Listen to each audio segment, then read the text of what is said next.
যারা আরএক্স লাভার আছেন তাদের জন্য 3টা জাপানি আরএক্স আনা হয়েছে, ইন্ডিয়ান আরএক্স আছে 2টা। আগে 5টা আরএক্স দেখে আসি, 1টা 2টা, একটা 3টা 4টা, আর এই পাশে হেডলাইট নেই একটা। এই 5টা কিন্তু আরএক্স।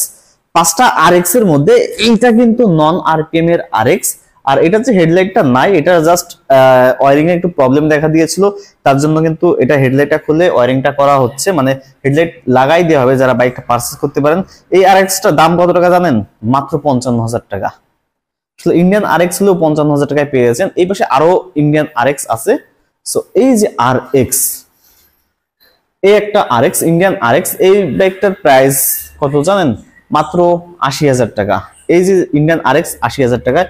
আর এই যে 3টা জাপানি আরএক্স আছে, 115 সিসি, 115 সিসি, 115 সিসি, এই 3টা আরএক্স এর দাম কত হতে পারে আপনারা কি একটু মানে অনুমান করতে পারতেছেন? যেহেতু 85,000 টাকা ইন্ডিয়ান আরএক্সও পাওয়া যাচ্ছে একদম ফ্রেশ কন্ডিশনে, তাহলে এইখানে এই যে মাঝখানে যে আরএক্সটা আছে এইটা কিন্তু 50% এর কম আপনারা অরিজিনাল পাচ্ছেন, এটাই পাচ্ছেন 75% অরিজিনাল প্রোডাক্ট আছে, মানে সবকিছু অরিজিনাল আছে। এবং এই যে বাইকটা আছে এটাতে কিন্তু আপনারা 99% মানে অরিজিনাল পাচ্ছেন।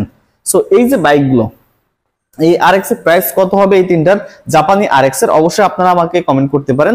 এবং কার কোন আরএক্সটা পছন্দ সেটাও কিন্তু জানাতে পারেন। আর কারো যদি কোনো মানে কারোর কোনো বাইক যদি প্রয়োজন থাকে সেটাও কিন্তু আপনারা আমাকে জানাই দিতে পারেন যে তাদের এই বাইকটা পছন্দ, আমি সেরকম একটা আরএক্স আপনাদের জন্য ব্যবস্থাও করে দিতে পারবো।